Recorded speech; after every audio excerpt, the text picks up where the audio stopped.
Hello, wonderful people.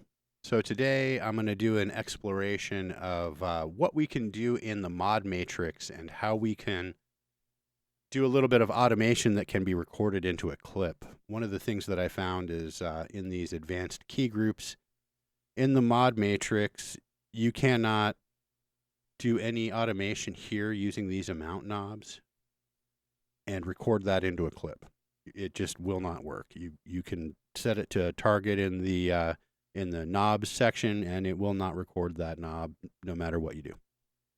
However, if you set the source to mod wheel is one of the parameters that will record into a clip. So you can use the mod wheel to do these amount knobs basically by setting them to a proper amount and then modulating using the mod wheel. Doing what the mod wheel was made to do.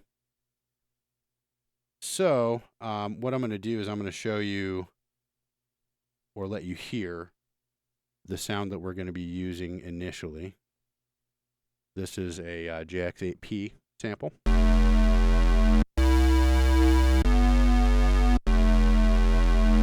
Dual square wave. Very simple sound, but harmonically rich. So what we're going to do is apply a bunch of modulation into the samples using the mod matrix and some of the other tools that we have at our disposal here. So I'm going to go to the second copy that has the modulation on it. On the filters, we're at low 4 and high 4. Take a look at that. Pause the video if you need to. We have an amp envelope. We have a filter envelope. They're pretty basic shapes. Nothing on pitch or aux.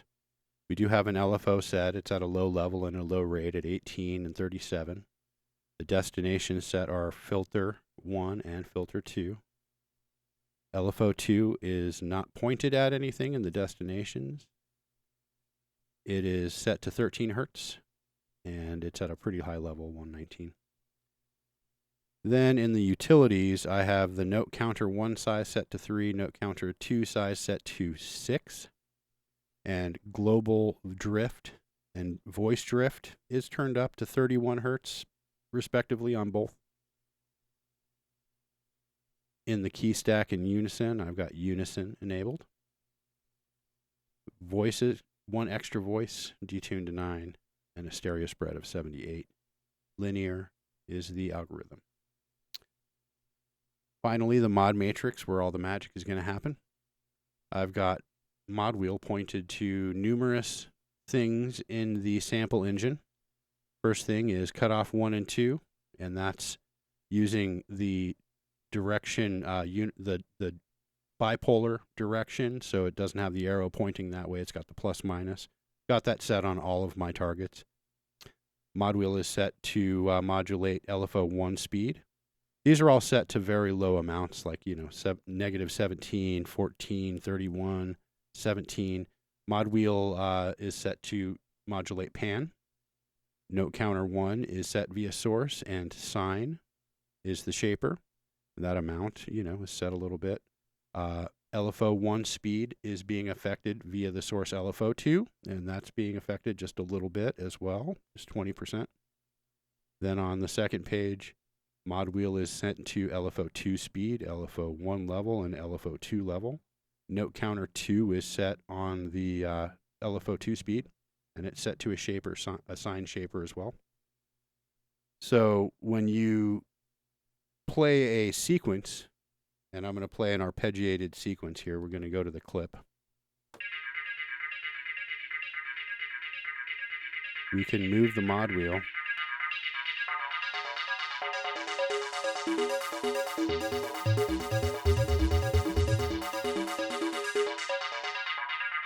And you can hear all of those parameters being changed just by moving the mod wheel, which is fantastic.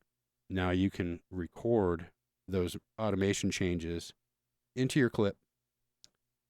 I'm going to click record arm on the track, and I'm going to play and record that automation.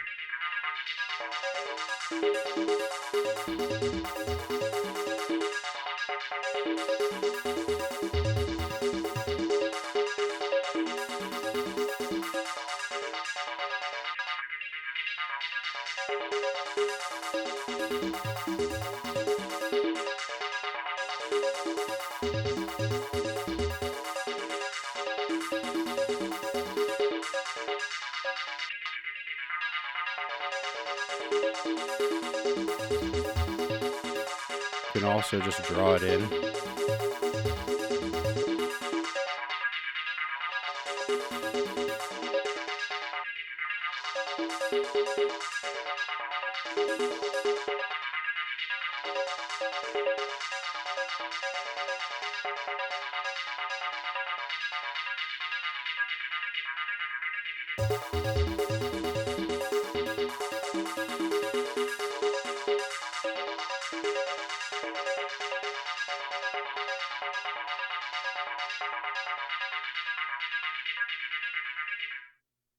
So that went from this,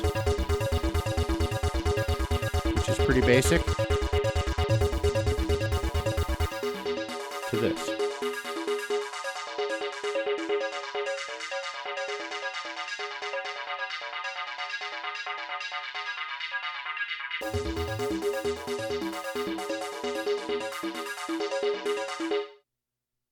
So yeah, that's your sound design cookie for the day. Obviously, this is a pretty basic example of what you can do there. You can get a lot more extreme. You can get it a lot more subtle. You can use it to do things like stereo separation of voices. You can get real creative with it, especially if you're doing things like wave sequencing and things like that. In addition to using these features. Anyway, sky's the limit. Keep making music. I hope you're doing as much as you possibly can to get your creative vision out there into the world. And may the force be with you.